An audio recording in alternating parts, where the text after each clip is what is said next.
Assalamualaikum warahmatullahi wabarakatuh. Kami dari kelompok 1, kelas 3A non-regular Banjarmasin, mata kuliah Sistem Operasi, ingin mempresentasikan bab 1, pengenalan sistem operasi. Divisi dalam sistem operasi merujuk pada kategori atau komponen utama yang membentuk struktur dan fungsi sistem operasi itu sendiri. Berikut adalah beberapa divisi utama dalam sistem operasi. 1. Manajemen proses. Manajemen proses melibatkan pengaturan dan pengawasan proses-proses yang berjalan di komputer, termasuk pembuatan, penghapusan, dan sinkronisasi proses. 2. Manajemen memori utama. Manajemen memori utama mengurus alokasi dan dealokasi ruang memori, serta memastikan bahwa memori yang digunakan sesuai dengan kebutuhan aplikasi. 3. Manajemen berkas. Manajemen berkas mengelola file-file yang disimpan di komputer, termasuk pencarian, modifikasi, dan penghapusan file. 4. Manajemen input-output mengatur komunikasi antara komputer dan perangkat-perangkat input-output, seperti keyboard, monitor, dan printer. Ini termasuk penggunaan buffer dan spooling untuk meningkatkan efisiensi input-output. 5. Manajemen penyimpanan sekunder mengelola penyimpanan data di storage device seperti hard disk, disket, dan lain-lain, termasuk manajemen ruang kosong, alokasi penyimpanan, dan penjadwalan disk. 6. Struktur sistem terlapis.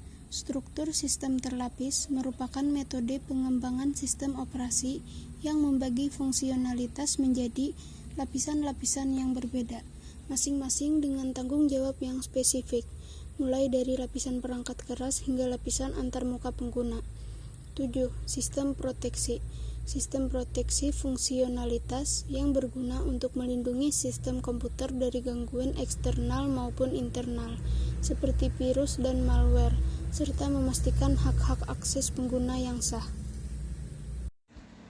Tujuan sistem operasi yang pertama adalah keamanan, untuk keamanan pengguna. Yang kedua, kontrol atas kinerja sistem adalah untuk memantau kesehatan sistem secara keseluruhan untuk membantu meningkatkan kinerja. Yang ketiga, akuntansi pekerjaan untuk melacak waktu dan sumber daya yang digunakan oleh berbagai aplikasi, tugas, dan pengguna. Yang keempat, alat bantu pendeteksi kesalahan untuk mendeteksi jika ada kesalahan pada sistem operasi secara konstan, memonitor sistem untuk mendeteksi kesalahan dan menghindari kegagalan fungsi sistem komputer. Yang kelima, koordinasi antara perangkat lunak dan perangkat lain untuk menjadi penghubung antara perangkat dan pengguna lain. Yang kelima, manajemen memori. Memori utama terdiri dari array besar byte atau kata-kata di mana setiap byte atau kata diberikan alamat tertentu. Yang ketujuh, manajemen prosesor. Tujuannya adalah dalam lingkungan multiprograman di mana OS bertugas memanajemen prosesor dengan memutuskan urutan proses yang memiliki akses ke prosesor dan beberapa banyak waktu pemrosesan yang dimiliki setiap proses.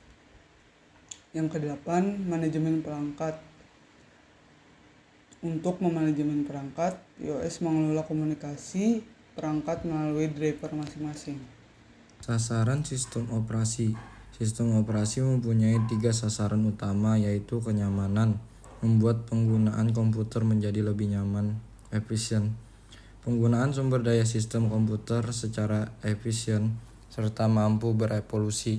Sistem operasi harus dibangun sehingga memungkinkan dan memudahkan pengembangan, pengujian, serta pengajuan sistem-sistem yang baru.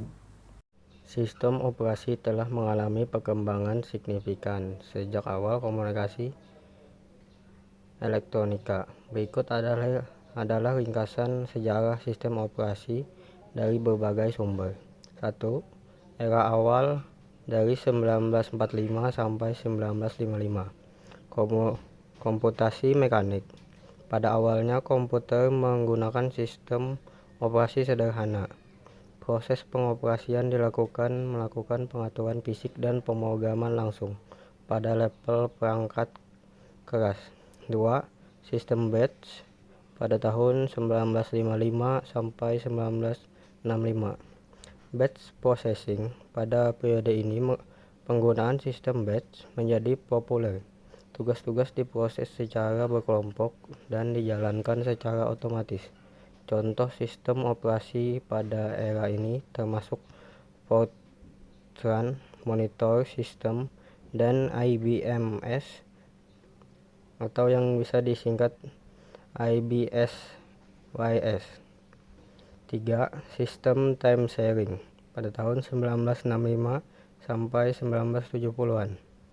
Time sharing era ini ditandai dengan kemunculan sistem operasi time sharing yang memungkinkan beberapa pengguna berinteraksi dengan proses yang dibuatnya secara bergantian dengan jumlah waktu yang sama. Contoh sistem operasi pada era ini adalah CTSS atau Compatible Time Sharing System dan Multics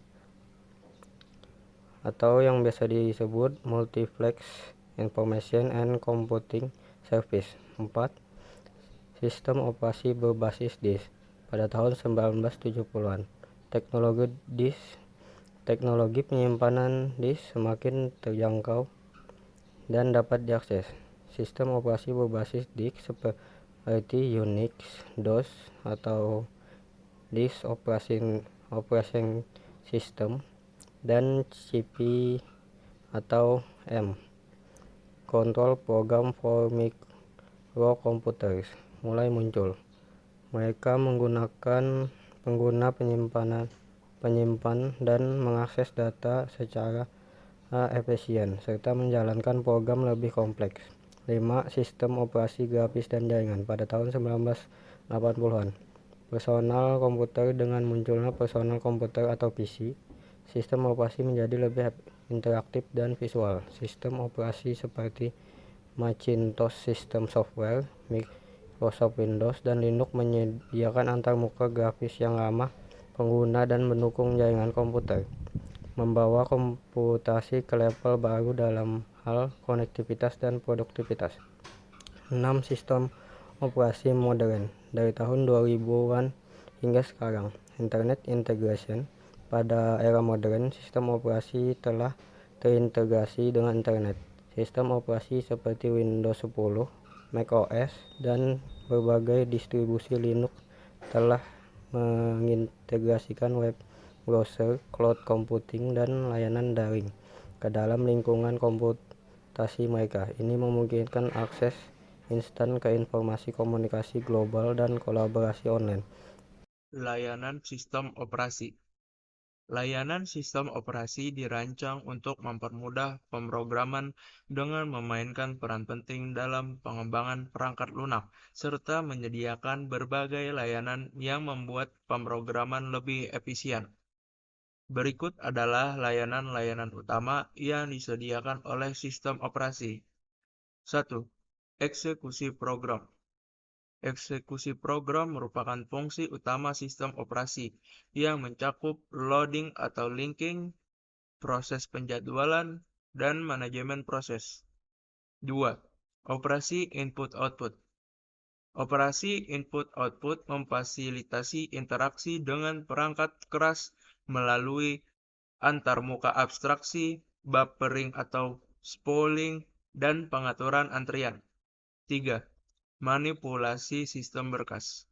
Sistem operasi menyediakan mekanisme untuk pengelolaan berkas yang mencakup hierarki berkas, operasi berkas, dan pengaturan akses. 4. Komunikasi. Sistem operasi menyediakan metode untuk komunikasi antar proses, termasuk Inter-Process Communication atau IPC, socket, dan signal handling. 5. Deteksi kesalahan. Deteksi dan penanganan kesalahan adalah kunci untuk menjaga stabilitas sistem dengan cara monitoring sistem, handling exception, recovery mechanism. 6. Alokasi sumber daya. Sistem operasi bertanggung jawab untuk alokasi sumber daya yang efisien, termasuk manajemen memori dan manajemen perangkat. 7. Perlindungan atau protection. Perlindungan adalah aspek penting dari keamanan dalam sistem operasi dengan mengontrol penuh kontrol akses, audit, dan logging. Sistem operasi. Sistem operasi adalah perangkat lunak yang mengelola perangkat keras dan perangkat lunak di komputer. Struktur sistem operasi umumnya terdiri dari beberapa komponen utama yang masing-masing memiliki fungsinya sendiri. 1. Kernel. Kernel adalah inti dari sistem operasi yang mengelola sumber daya perangkat keras. Tugasnya meliputi 1. Manajemen proses, 2. Manajemen memori, 3. Manajemen perangkat, 4. Monolitik, 5. Mikrokernel, 6. Hybrid kernel. 2. Manajemen proses. Fungsi manajemen proses meliputi 1. Pembuatan dan penghentian proses, mengatur siklus hidup proses. 2. Penjadwalan proses. 3. Komunikasi antar proses. Selanjutnya 3. Manajemen memori. Manajemen memori mencakup 1. Alokasi memori, 2. Dealokasi memori, 3. Memori virtual. 4. Sistem file. Sistem file bertugas untuk 1. Pengorganisasian data, 2. Akses dan manajemen file, mengatur bagaimana file dapat diakses, disimpan, dan dimodifikasi. 4. Hak akses, mengatur izin akses file bagi pengguna dan aplikasi. 5. Antarmuka pengguna. Antarmuka pengguna adalah cara pengguna berinteraksi dengan sistem operasi. Tipe antarmuka meliputi 1. Command line interface. Pengguna berinteraksi melalui teks. 2. Graphical user interface. 6. Driver perangkat. Driver perangkat adalah modul perangkat lunak yang memungkinkan sistem operasi berkomunikasi dengan perangkat keras. Setiap perangkat memerlukan drive untuk dapat berfungsi dengan baik, misalnya printer, kartu grafis, dan disk. 7. Keamanan dan akses kontrol. Keamanan dalam sistem operasi meliputi autentikasi, 2. Kontrol akses, 3. Enkripsi. Kesimpulan, struktur sistem operasi adalah kombinasi dari berbagai komponen yang bekerja sama untuk mengelola perangkat keras dan perangkat lunak. Pemahaman yang baik tentang struktur ini penting untuk mengembangkan perangkat lunak dan sistem yang efisien.